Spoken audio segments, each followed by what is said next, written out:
Hello everyone, मैं भूषण गायकवाड़ आप सभी का बहुत बहुत स्वागत करता हूं हमारे इस ऑनलाइन प्लेटफॉर्म पर। तो दोस्तों, कैसे हैं आप सभी? मैं उम्मीद करता हूं कि आप लोग बहुत स्वस्थ होंगे, मस्त होंगे और बढ़िया होंगे। तो चलिए शुरू करते हैं आज का सेशन। तो आज की क्लास हमारी मोस्ट इंपॉर्टेंट है ना, जिसमें हम सीखने वाले हैं वोकैबुलरी। जी हाँ, तो कुछ इंपॉर्टेंट वर्ड्स मैं आप लोगों के लिए लेकर आया हूँ, है ना। चाहे आप किसी भी गवर्नमेंट एग्जाम के लिए प्रिपरेशन कर रहे हैं, चाहे हम बात करें एसएससी की, बैंकिंग की, या सीडीएस, एनडीए या एफ कैट या स्टेट लेवल की, है ना। तो सभी एग्जाम्स के लिए ये मोस्ट इंपॉर्टेंट सेशन रहेगा। तो चलिए शुरू करते हैं। देखिए, तो बेटा देखिए, फर्स्ट वर्ड हम पढ़ने जा रहे हैं, समझिएगा। देखिए, अकम्प्लिश, है ना। फर्स्ट वर्ड हम पढ़ रहे हैं, समझिए। तो सबसे पहले आज हम जो वर्ड पढ़ने वाले हैं वो है, देखिए, तो फर्स्ट वर्ड में ले रहा हूं यहां पर, समझिएगा, है ना। देखिए, अकम्प्लिश। अकम्प्लिश हमारा फर्स्ट वर्ड है जिसे हम डील करने वाले, समझने वाले हैं बिल्कुल बारीकी से, एक एक करके। काफी इंटरेस्टिंग ये आपकी क्लास होगी। तो चलिए शुरू करते हैं। देखिए, तो मैं बात कर रहा हूं अकम्प्लिश के बारे में। क्या होता है अकम्प्लिश, है ना। अकम्प्लिश, तो डियर स्टूडेंट्स, अकम्प्लिश एक वर्ब है। तो जब भी अकम्प्लिश आए तो इसे हम किस में काउंट करेंगे? तो बेटा ये काउंट होगा वर्ब में। ठीक है, तो याद रखिएगा, अकम्प्लिश ये वर्ब में आएगा। किस में आएगा बेटा? वर्ब में। ठीक है, और इसका मतलब होता है टू कंप्लीट, पूरा करना। क्या होता है बेटा इसका मतलब? पूरा करना, है ना, कंप्लीट। क्लियर है? तो इसे हम कहेंगे पूरा करना या फिर पूर्ण करना। ठीक है, कंप्लीट कर देना। कोई भी काम है जिसे हम कंप्लीट करते हैं या पूरा करते हैं, तो उसी टाइम हम उस सिचुएशन में इस वर्ड को यूज करेंगे। ठीक है, तो अकम्प्लिश, आई थिंक आप लोगों को समझ में आ चुका होगा कि अकम्प्लिश का मतलब क्या होता है, पूरा करना। ठीक है, चलिए, तो इंग्लिश में इसका मीनिंग क्लियर हो गया होगा आपको। देखिए आगे बढ़ते हैं। The boys accomplished the task with in 2 days। Example है हमारे पास कि लड़कों ने टास्क को 2 दिनों के अंदर पूरा किया। तो लड़कों ने कितने दिनों के अंदर टास्क को पूरा किया है? 2 दिनों के अंदर। ठीक है, तो यहां आप देख रहे हैं अकम्प्लिश्ड जो है ये हमारा क्या है? वर्ब है। ठीक है, यहां पर वर्ब का सेकेंड फॉर्म यूज हुआ है। क्लियर है? चलिए, अब हम बात कर लेते हैं इसके सिनोनिम्स की। भाई सिनोनिम्स क्या क्या हो सकते हैं इसके? ठीक है, तो इसके सिनोनिम्स क्या क्या हो सकते हैं ये हम देखते हैं, समझते हैं। देखिए, तो बेटा सिनोनिम्स क्या होंगे?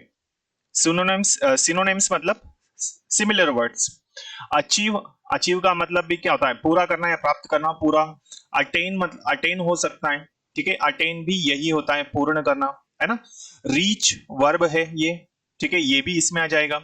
फुलफिल पूरा करना, ये भी यही है। परफॉर्म हो सकता है इसका सिनोनिम, और कैरी आउट। तो ये सारे के सारे सिनोनिम्स हो सकते हैं किसके? अकम्प्लिश के। क्लियर है यहां तक? तो achieve, attain, reach, fulfil, perform और कैरी आउट। क्लियर है? अब हम बात करेंगे एंटोनिम्स के बारे में। जी हाँ, तो सिनोनिम और एंटोनिम्स दोनों ही हमें पढ़ने हैं। देखिए, तो एंटोनिम्स क्या है? फेल, फॉरसेक, गिव अप, है ना, फेल्यूर, मिसफॉर्चून। फेल मतलब क्या भाई? असफल होना। अब ये पूरा करना है तो इनकम्प्लीट हुआ ना। फॉरसेक का भी मतलब यही होगा, गिव अप मतलब छोड़ देना, जब वो अधूरा ही है। फेल्यूर हो सकता है, मिसफॉर्चून हो सकता है, इनकम्प्लीट। तो ये सारे के सारे क्या है? एंटोनिम्स है। क्लियर हो गई बात? अब आप बोलोगे मिसफॉर्चून सर दुर्भाग्य है। भाई दुर्भाग्य तो है, लेकिन ये कहीं ना कहीं क्या है? इसके सिमिलर, इसका एंटोनेम है। क्यों है? क्योंकि अपूर्ण करना है। फेल्यूर मतलब असफल है ना। गिव अप मतलब त्याग देना होता है, लेकिन त्याग देना है तो पूरा तो किया ही नहीं हमने, इसलिए ये इसका एंटोनेम हो सकता है। ठीक है, तो सिमिलरिटी यदि वर्ड्स में है तो डेफिनेटली हम कहेंगे कि ये सारे के सारे क्या है बेटा? एंटोनेम से, या उन्हें हम एंटोनेम में शामिल कर सकते हैं। ठीक है, इनकम्प्लीट मतलब अपूर्ण, है ना, जो कंप्लीट ही नहीं है उसी को हम क्या कहेंगे? इनकम्प्लीट। क्लियर है? आई थिंक ये आप समझ चुके होंगे। ठीक है, तो अकम्प्लिश क्लियर हुआ बेटा। तो अकम्प्लिश का मतलब क्या होगा? पूरा करना, है ना। इंग्लिश में इसका मीनिंग क्या है? पूर्ण करना, हिंदी में, और इंग्लिश में कंप्लीट, टू कंप्लीट। क्लियर?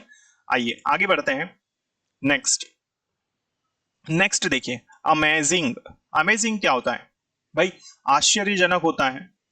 ठीक है, आश्चर्यजनक होता है, यही कह सकते हैं हम इसको। ठीक है, जिसमें क्या हो, एकदम से हम चौंक जाए। तो वो क्या कहलाएगा हमारा, वो कहलाएगा क्या, अमेजिंग। ठीक है, तो बहुत ही अच्छा वर्ड है अमेजिंग। ठीक है, देखिए तो इसका मतलब क्या है, पहली चीज तो हम देखें तो ये एडजेक्टिव है। क्या है बेटा, ये एडजेक्टिव है। ठीक है, एडजेक्टिव है। अब इसका मीनिंग क्या हो जाएगा, very surprising and difficult to believe. बहुत ही ज्यादा क्या है, सरप्राइजिंग है, जिसपे हम भरोसा नहीं कर सके आसानी से, है ना। ऐसा ऐसा कुछ हो गया मान लो, जिसपे क्या है, अरे यार हम चौंक जाते, अरे कैसे हो गया। तो क्या कर रहे हैं हम लोग, तो हम क्या कर रहे हैं, हम सरप्राइज हो रहे हैं, है ना। तो इसीलिए लिखा है very surprising and difficult to believe, विश्वास करने में क्या हो, बहुत कठिनाई हो, बहुत कठिन हो कि ऐसे कैसे हो गया। ठीक है, तो very surprising and difficult to believe. Clear. English में क्या कहेंगे हम, हिंदी में क्या कहेंगे हम, आश्चर्यजनक। ठीक है, चलिए एग्जांपल्स क्या है, समटाइम्स हिज वर्क अमेजेस मी, कभी कभी या कई बार उसका काम मुझे आश्चर्यचकित करता है। क्लियर यहां तक, तो सरप्राइज करता है। ठीक है, तो समटाइम्स हिज वर्क अमेजेस मी, तो यहां अमेजेस कैसे हुआ है, तो बेटा देखिए यहां पर ये वर्ब की तरह यूज हुआ है। कैसा यूज हुआ है, वर्ब यूज हुआ है। क्लियर। चलिए अब हम बात करते हैं सिनोनिम्स की। ठीक है, सिनोनिम्स क्या क्या हो सकते हैं इसकी समझिएगा, है ना, सिनोनिम्स। चलो तो अब हम बात करेंगे सिनोनिम्स की। तो जो भी बच्चे इस चैनल पर नए आए हैं तो इसे आप सब्सक्राइब कर लीजिएगा ताकि आने वाले क्लासेस के नोटिफिकेशंस आपको मिल सके। चलिए अब हम बात करते हैं सिनोनिम्स की। भाई सिनोनिम्स में क्या हो सकता है, फैंटास्टिक हो सकता है, फैबुलस का भी मतलब आश्चर्यजनक है, क्रेडिबल हो सकता है ना, क्रेडिबल भी आश्चर्यजनक होता है। मार्वेलस हो सकता है, इसका भी मतलब आश्चर्यजनक है, वंडरफुल है ना, बहुत कॉमन वर्ड है। स्टनिंग हो सकता है, ऑसम हो सकता है, इनक्रेडिबल है ना, अद्भुत, ये भी है। इंप्रेसिव हो सकता है, ये भी इसमें आ जाएगा सिनोनिम में, और स्टार्लिंग। क्लियर यहां तक, तो ये सारे के सारे डियर स्टूडेंट्स क्या होंगे, सिनोनिम्स होंगे किसके, अमेजिंग के। क्लियर है। आइए अब हम बात करेंगे एंटोनिम्स की। भाई एंटोनिम्स क्या क्या हो सकते हैं, देखिए एंटोनिम्स में क्या आ जाएगा, उल्टे शब्द, ऑर्डिनरी कह सकते हैं हम लोग, कॉमन प्लेस जो क्या है सब में कॉमन है भाई, एवरेज है, औसत, तो बिल्कुल इसे भी हम यूज कर सकते हैं। यूजुअल हो सकता है ना, नेग्लिजिबल हो सकता है, अनएक्सेप्शनल, है ना। तो ये सारे के सारे वर्ड्स आ सकते हैं, हम ले सकते हैं एंटोनिम्स में। ठीक है, और भी बहुत सारे हो सकते हैं। तो हमें इस तरह से वोकैब को पढ़ना है ना, चाहे आप किसी भी एग्जाम के लिए तैयारी कर रहे हैं तो वोकैब को इस तरह से आप पढ़िए, डेफिनेटली कहीं ना कहीं आपको फर्क नजर आएगा। ठीक है, चलो तो भाई आगे बढ़ते हैं और हम नेक्स्ट वोकैब को पढ़ते हैं, समझिएगा ध्यान से। ठीक है, देखिए तो नेक्स्ट वोकैब हमारे पास क्या है, देखिए नेक्स्ट वोकैब देखिए, तो नेक्स्ट है हमारे पास इनॉर्मस। ठीक है, इनॉर्मस क्या है, अगला वर्ड है हमारे पास इनॉर्मस। इनॉर्मस का मतलब होता है अत्यधिक या फिर प्रचुर, जो बहुत ज्यादा मात्रा में अवेलेबल हो हमारे पास, है ना।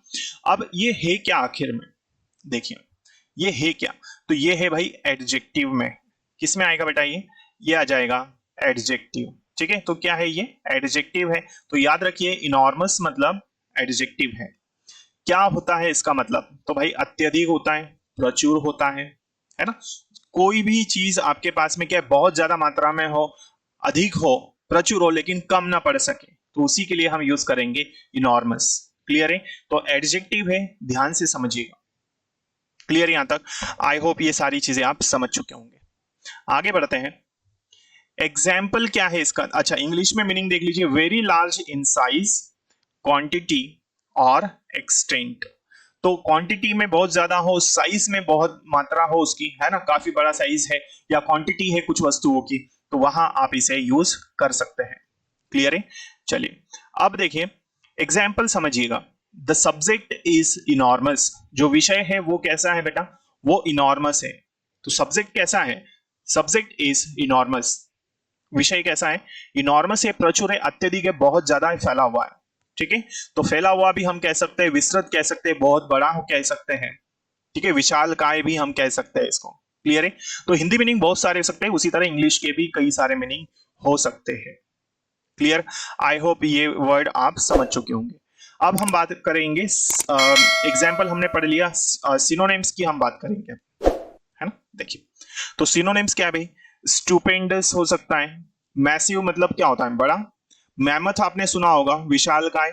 हरक्यूलिन हो सकता है इसमें। क्लियर? इमेंस हम शामिल कर सकते हैं, इमेंस का भी मतलब क्या होता है? विस्तृत होता है, बड़ा होता है, विशालकाय होता है। ठीक है। उसके बाद में वास्ट हो सकता है बेटा, बिल्कुल वास्ट को भी हम इसमें सिनोनिम में ले सकते हैं। वास्ट। ब्रॉड हो सकता है, ब्रॉड भी शामिल कर सकते हैं इसमें हम। वाइड हो सकता है, वाइड का भी मतलब प्रचुर होता है, विशालकाय होता है, बड़ा होता है। Bountiful, sorry boundless. Broad, broad भी मतलब क्या होता है? विस्तृत, है ना, विशालकाय। तो ब्रॉड को भी हम इसमें ले सकते हैं। अत्यधिक, एक्सटेंसिव अत्यधिक है। ह्यूज का भी मतलब अत्यधिक होता है या बड़ा। एक्सपेंसिव, एक्सपेंसिव भी हम इसमें शामिल कर सकते हैं। क्लियर है यहां तक? चलिए, तो मैं समझता हूं ये सारे सिनोनिम्स आपको क्लियर हो चुके होंगे। ठीक है, आइए आगे बढ़ते हैं। अब हम बात करेंगे एंटोनिम्स की। एंटोनिम्स का मतलब क्या होता है? ऑलरेडी आपको पता है एंटोनिम्स मतलब क्या होते हैं? विलोम शब्द। चलिए, तो शुरू करते हैं। एंटोनिम्स में आ जाएगा इनसिग्निफिकेंट, मिनट हो सकता है ना।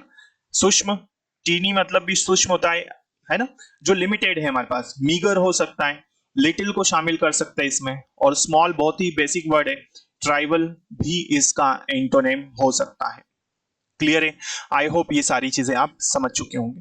क्लियर? तो इनॉर्मस एडजेक्टिव है, याद रखिएगा, अत्यधिक या फिर प्रचुर। क्लियर? मीनिंग समझ में आया? Very large in size, quantity और एक्सटेंट। क्लियर है? तो बेटा ये सारी वोकैबुलरी है। तो आने वाले सेशन में हम और भी कुछ वोकैबुलरी को पढ़ेंगे। ठीक है, तो बने रहिएगा हमारे साथ में। यदि आप इस चैनल पर पहली बार आए हैं तो इसे सब्सक्राइब कर लीजिए ताकि आने वाले क्लासेस के नोटिफिकेशंस आपको मिल सके। Thank you so much. जय हिंद, जय भारत।